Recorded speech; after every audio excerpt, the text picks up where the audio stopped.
So அமித்ஷாக்கு தெரியாமலாம் இல்லை. ஓகேங்களா?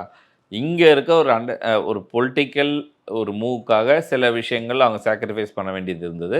அது அண்ணாமலை அந்த இடத்துல வந்து மூவ் ஆக வேண்டியது. பட் தலைமைக்கு தெரியும். நாளைக்கு என்னைக்கா இருந்தாலும் பிஜேபியுடைய ஃபேஸாக தமிழ்நாட்டை பொறுத்த வரைக்கும் அண்ணாமலையாக தான் இருப்பார். குறைஞ்சது 15லேருந்து 20 வருஷத்துக்கு அண்ணாமலை தான் பிஜேபியோட தமிழ்நாட்டுடைய ஃபேஸ். இதில் எந்த மாற்றமும் இருக்காது. பல தலைவர்கள் வந்து போயிருக்கிறதெல்லாம் போயாச்சு. இனி இங்கே இருக்கிறது ஸ்டாண்டர்டான ஒரு வேல்யூனா அது அண்ணாமலை. ஏன்னா இன்றைக்கி இருக்க வளர்ச்சி அவரால் வந்ததுன்னு எல்லாருக்குமே தெரியுது.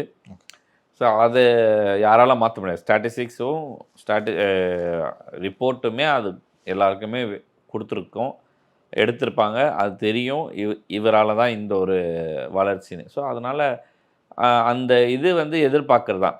இதனுடைய சிம்பல் முன்னாடி நயனாருடைய மீட்டிங்க்கெலாம் போகும்போது நயனாரை விட அண்ணாமலைக்கான வரவேற்பு அதிகமாக தானே இருந்தது. அது எல்லாருக்குமே தானே தெரியும்.